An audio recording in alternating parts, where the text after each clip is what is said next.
भगवान विष्णु ने बताया कि तुलसी को रोजाना जल देने से कौन सा फल मिलता है। तो स्वागत है दोस्तों एक बार फिर से आप सबका आपके ही अपने श्यामोएस चैनल पर एक और नई वीडियो में। तो आज की वीडियो में हम आपको बताने वाले हैं कि तुलसी को रोजाना जल देने से कौन सा फल जो है हमें मिलता है। तो वीडियो में बने रहिएगा, वीडियो को बिल्कुल ध्यान से सुनिएगा। तो दोस्तों एक समय की बात है, माता लक्ष्मी ने भगवान विष्णु से पूछा कि हे नाथ, आप तो तीनों लोकों के स्वामी हैं, आपकी तीनों लोकों में पूजा होती है, सभी आपकी कृपा पाने के लिए उत्सुक रहते हैं, फिर भी आप इस तुलसी के पौधे की पूजा क्यों करते हैं? इसे रोजाना जल क्यों चढ़ाते हैं? मैं इस तुलसी के पौधे को जल चढ़ाने का महत्व जो है जानना चाहती हूँ। तो माता लक्ष्मी की बात सुनकर के भगवान विष्णु ने कहा कि हे देवी लक्ष्मी, तुलसी जो है साक्षात लक्ष्मी का ही रूप है। तुलसी की रोजाना पूजा करने से कई फायदे होते हैं और तुलसी को रोजाना जल मात्र चढ़ाने से ही मनुष्य के कई पाप जो है नष्ट हो जाते हैं। तुलसी को जल देने का महत्व बताने से पहले मैं तुम्हें एक बहुत ही पवित्र सी कथा सुनाता हूँ। इस कथा के माध्यम से ही तुम्हें तुम्हारे इन प्रश्नों के उत्तर जो है मिल जाएंगे। इसलिए हे देवी, आप इस कथा को बड़े ही ध्यान से सुनिएगा। भगवान विष्णु ने कहा कि हे देवी, जो भी मनुष्य सिर्फ इस कथा को ध्यान लगा करके पूरी सुन लेता है, उसे 100 वर्षों का जो है तुलसी को जल देने का फल जो है प्राप्त होता है। माता लक्ष्मी ने कहा कि स्वामी, मैं इस कथा को बड़े ही ध्यान से सुनूंगी, आप मुझे इस पवित्र कथा को सुनाना प्रारंभ कीजिए। भगवान विष्णु ने कहा कि हे देवी, प्राचीन समय की बात है कि किसी नगर में एक ब्राह्मण रहता था। उसका जन्म तो ब्राह्मण कुल में हुआ था, लेकिन उसके कर्म जो है नीच प्रवृत्ति के थे। उस ब्राह्मण को वो ब्राह्मण ऐसा था कि वो हमेशा ही झूठ बोलता और गलत तरीके से जो है पैसा कमाता था। उसका मन हमेशा ही बुरे कर्मों में लगा रहता था। वह सदैव ही जुआ, वेश्यावृत्ति और चोरी में ही लगा रहता था। उसने अपने जीवन में कभी भी कोई धर्म, कोई अच्छा काम जो है नहीं किया था। उसने अपने जीवन में कोई भी पुण्य काम नहीं किए और ना ही उन्होंने कभी शास्त्रों का अध्ययन किया। ब्राह्मण होते हुए भी कभी भी उसने पूजा पाठ नहीं किया। सदैव ही उसका मन जो है दूसरों के धन पर लगा रहता था और वह दिन में जो भी धन कमाता उसे रात्रि में जुआ और वेश्यावृत्ति में उड़ा दिया करता था। इस तरह से वह ब्राह्मण अपने जीवन को पाप कर्मों में ही गुजार रहा था। उसने अपने मुख से कभी भी भगवान का नाम नहीं लिया और ना कभी देवी देवताओं का पूजन किया। इस प्रकार से पाप करते हुए उसे कई वर्ष बीत गए। फिर वह ब्राह्मण कुछ खरीदारी करने के लिए एक नगरी में जा पहुंचा। उस नगरी के पास जो है गंगा नदी बहती थी और उस नदी में स्नान करने के लिए दूर दूर से लोग आया करते थे। फिर वह ब्राह्मण गंगा जी के किनारे एक आश्रम में ठहर जाता है। उस आश्रम में अनेक विद्वान ब्राह्मण प्रतिदिन पुराणों का पाठ तथा भगवान की भक्ति में लीन रहते थे।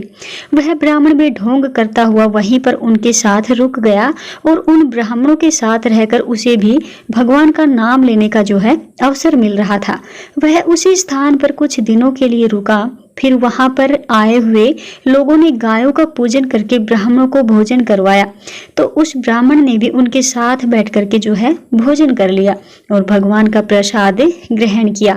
वहीं पर उस आश्रम में एक तुलसी का पौधा था। वह ब्राह्मण जाने अनजाने में उस तुलसी के पौधे में पानी डालता था। उसके मन में कोई विचार नहीं था कि वो ये क्या कर रहा है। वह प्रतिदिन सुबह उठ करके बाल्टी में पानी लेकर के आता और तुलसी के पौधे में डाल देता। अब यह उसका रोजाना का नियम बन गया। फिर एक दिन की बात है, वह आश्रम में सोया हुआ था। तभी अचानक से उसके पास एक काला सर्प आया और उस काले सर्प ने उसे नींद में ही डस लिया। थोड़ी ही देर में उस ब्राह्मण की नींद में ही मृत्यु हो गई और जब सुबह दूसरे ब्राह्मणों ने उसे इस अवस्था में देखा तो उन्होंने मुख में तुलसी का पत्र और तुलसी का जल उसके मुख में डाल दिया। फिर उन ब्राह्मणों को पता चला कि उसकी तो मृत्यु हो चुकी है। तब वहां पर यमदूत आते हैं और उस ब्राह्मण को पकड़कर यमलोक ले जाने लगते हैं। रास्ते में जाते हुए वह ब्राह्मण विलाप करने लगा और यमदूतों से कहने लगता है कि हे यमदूतों, मुझे कहाँ लेकर के जा रही हो और मेरी मृत्यु किस कारण से हुई है। तब यमदूत कहने लगे, हे ब्राह्मण, तुमने जन्म से लेकर मृत्यु तक बहुत पाप कर्म किए हैं और तुम्हारे पापों के कारण ही तुम्हें एक काले सर्प ने काटा और जिसकी वजह से तुम्हारी मृत्यु हुई है। और अब हम तुम्हें यमपुरी लेकर के जा रहे हैं। वहां पर यमराज तुम्हारे पाप कर्मों का लेखा जोखा देखेंगे और निश्चित ही तुम्हें घोर नरक में डालेंगे। फिर तो वो ब्राह्मण फूट फूट कर रोने लगा और उन यमदूतों से माफी मांगने लगा, किंतु यमदूतों को उस पर जरा सी भी दया नहीं आई और वे उसे मारते हुए यमलोक लेकर के चले गए। जब यमदूत उस ब्राह्मण को लेकर यमराज के सामने उपस्थित हुए तो यमराज के पास बैठे हुए चित्रगुप्त ने उस ब्राह्मण के कर्मों का लेखा जोखा निकाला और यमराज से कहने लगे, हे धर्मराज, इस ब्राह्मण ने तो अपने पूरे जीवन भर पाप ही पाप किए हैं।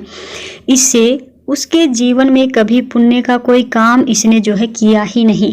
यह तो घोर पापी है, इसे तो हमेशा के लिए नरक में ही डाल दिया जाए। फिर यमराज कहते हैं, हे यमदूतों, जीवन भर पाप करने वाले इस ब्राह्मण को उठा करके ले जाओ और इसे नरक में डाल दो। यमराज का आदेश मिलते ही वे यमदूत उस ब्राह्मण को लेकर के नरक की ओर चल दिए और ब्राह्मण को पीटते हुए नरक में ले गए और वहां ले जाकर के उसे खोलते हुए तेल की कढ़ाई में डाल दिया। परंतु जैसे ही उस ब्राह्मण को खोलते हुए तेल की कढ़ाई में डाला जाता है तो वह तेल एकदम से ठंडा हो जाता है और शीतल हो गया। इस घटना को देख करके उस यमदूत को बड़ा ही आश्चर्य हुआ और ऐसा उसके साथ पहले कभी नहीं हुआ था। उस यमदूत ने कितने ही पापियों को उस तेल की कढ़ाई में डाला था और वे सभी उस खोलते हुए तेल में गिर करके छटपटाने लगते थे, लेकिन जैसे ही वह ब्राह्मण गर्म तेल की कढ़ाई में गिरा तो वह तेल अचानक से शांत और शीतल हो गया। इस आश्चर्यजनक घटना को देख करके वह यमदूत जल्दी से दौड़ता हुआ यमराज के पास पहुंचता है। यमदूत को देख करके यमराज ने कहा कि हे यमदूत, क्या बात है, तुम इतने घबराए हुए क्यों लग रहे हो? फिर वह यमदूत कहता है कि हे धर्मराज, आपने जिस ब्राह्मण को नरक में डालने के लिए कहा था, मैंने जैसे ही उसे खोलते हुए तेल की कढ़ाई में डाला तो उस भट्टी की अग्नि जो है बुझ गई और वह खोलता हुआ तेल था वो बिल्कुल ही ठंडा हो गया। फिर यमराज कहते हैं कि हे यमदूत, यह तो बड़ी ही विचित्र घटना है, ऐसा तो पहले कभी नहीं हुआ। यमराज विचार कर ही रहे थे कि तभी वहां पर नारद मुनि प्रकट होते हैं। नारद मुनि को देख करके यमराज अत्यंत प्रसन्न होते हैं और उन्हें प्रणाम करते हैं और उनका स्वागत करते हैं। फिर यमराज नारद मुनि से कहते हैं कि मुनिवर, आप उचित समय पर आए हैं।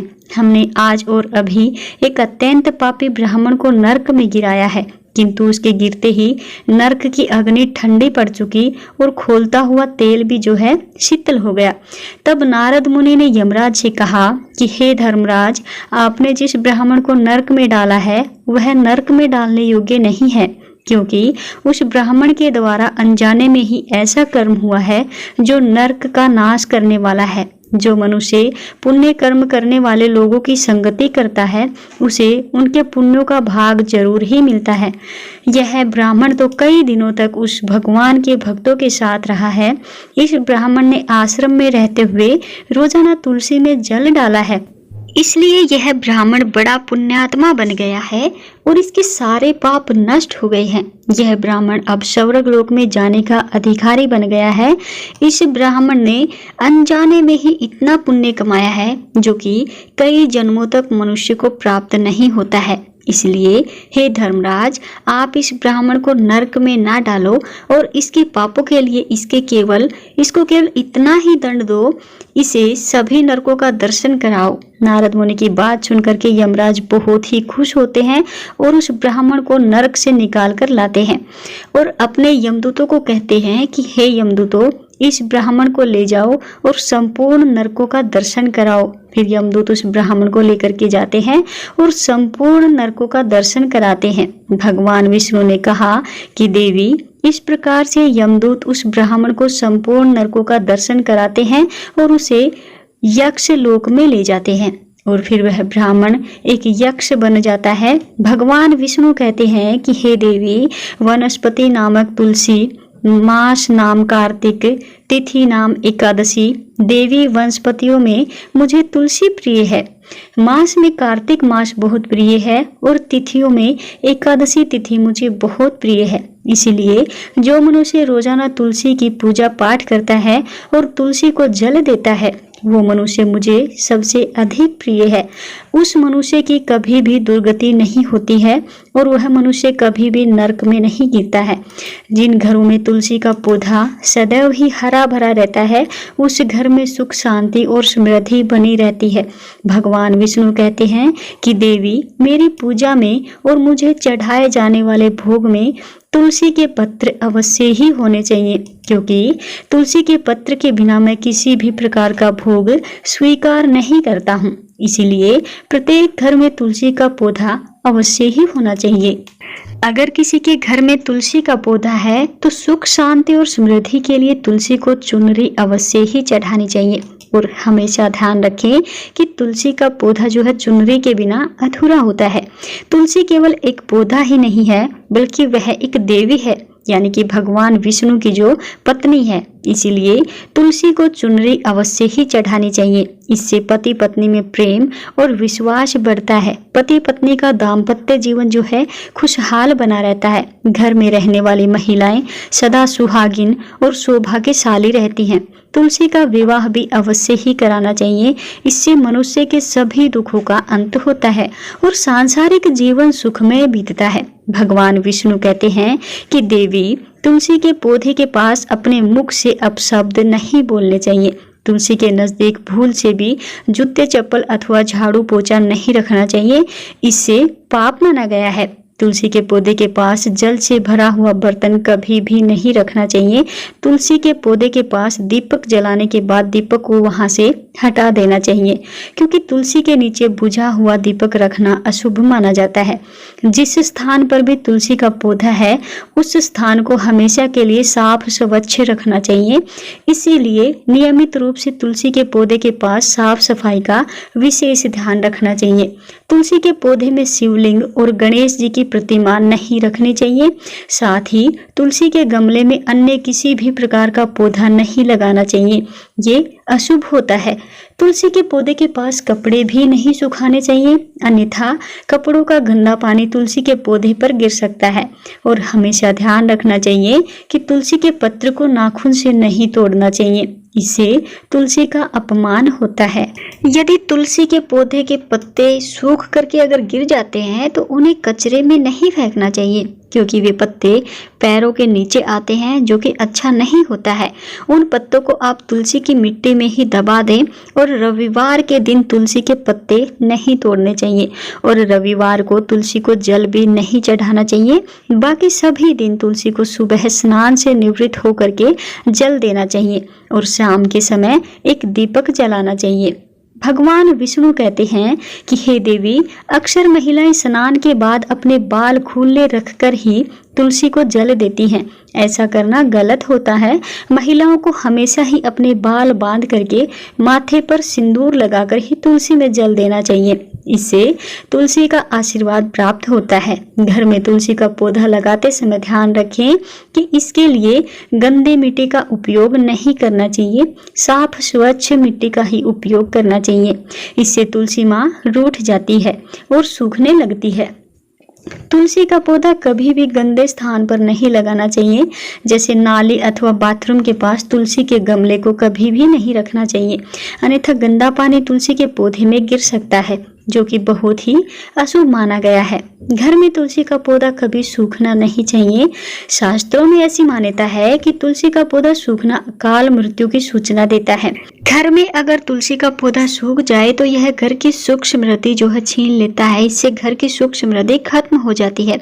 सूखी हुई तुलसी में माँ लक्ष्मी का वास नहीं होता है। भगवान विष्णु कहते हैं कि शास्त्रों के अनुसार मासिक धर्म के दौरान महिलाओं को तुलसी के पौधे में पानी नहीं डालना चाहिए और तुलसी को स्पर्श भी नहीं करना चाहिए। तुलसी को बिना स्नान किए जल नहीं देना चाहिए और पैरों में चप्पल आदि पहनकर भी तुलसी को जल नहीं देना चाहिए। तुलसी को जल देते समय ध्यान रखें कि वह जल आपके पैरों पर ना पड़े, इससे तुलसी माँ का अपमान होता है। भगवान विष्णु कहते हैं कि नित्य दर्शन के बाद नित्य तुलसी दर्शन से मनुष्य को स्वर्ग की प्राप्ति होती है और तुलसी पत्र के सेवन से उसके सभी पाप नष्ट हो जाते हैं। तुलसी का पौधा हमेशा घर के सामने लगाना चाहिए। इसे पूर्व अथवा उत्तर दिशा में लगाना सबसे अधिक शुभ होता है। तुलसी के पास मरुस्थलीय पौधे का रखना बहुत ही अशुभ माना गया है। ऐसे में पौधों में नकारात्मक ऊर्जा मिलती है। शास्त्रों में कहा गया है कि जिन पौधों से हरी भरी कलियों की उत्पत्ति ना हो, उसके स्थान पर कांटे निकलते हों, तो ऐसे पौधे को तुलसी के पास कभी भी नहीं रखना चाहिए। शास्त्रों में केले के पौधे का विशेष महत्व बताया गया है। अगर तुलसी के पास केले का पौधे लगा देते हैं तो कई गुना अधिक लाभ प्राप्त होने लगता है।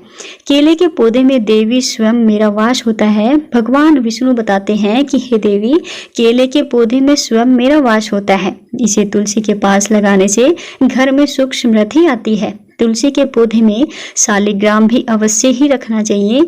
तुलसी के गमले में शालिग्राम रखने से तुलसी का और भी अधिक शुभ प्रभाव आपको देखने को मिलेगा। शालिग्राम मेरा ही निराकार रूप है। यह काले रंग का पत्थर होता है जिसे विलक्षण और मूल्यवान माना गया है। इसे अगर तुलसी के गमले में रखेंगे तो आपके घर से संपूर्ण नकारात्मक ऊर्जा जो है नष्ट हो जाएगी। घर में केवल एक ही शालिग्राम की पूजा करनी चाहिए। भगवान विष्णु कहते हैं कि देवी, मेरी मूर्ति से कई ज्यादा उत्तम होता है शालिग्राम की पूजा करना। शालिग्राम को चंदन लगा करके उस पर एक तुलसी पत्र रखना चाहिए। प्रतिदिन शालिग्राम को पंचामृत से स्नान कराना चाहिए। ऐसा करने से मनुष्य के सभी जन्मों के पाप नष्ट होते हैं। शालिग्राम सकारात्मक और सात्विकता का प्रतीक होता है। इस प्रकार भगवान विष्णु ने माता लक्ष्मी को तुलसी के पौधे को जल देने का महत्व बताया और घर में तुलसी का पौधा लगाने के सभी नियम भी बताए। तो दोस्तों, यही थी आज की वीडियो की जानकारी। उम्मीद करते हैं कि आपको हमारी ये जानकारी पसंद आई होगी। आप इस वीडियो को अन्य लोगों के साथ भी शेयर कीजिएगा, वीडियो को लाइक कीजिएगा और कमेंट में जय श्री हरि की हाजिरी जरूर लगाते जाइएगा दोस्तों। तो दोस्तों, आज की वीडियो में बस इतना ही। मिलते हैं आपसे कल एक और नई वीडियो में नए उपाय, नई जानकारी के साथ। तब तक के लिए सभी दोस्तों को जय श्री श्याम। ओम नमः शिवाय।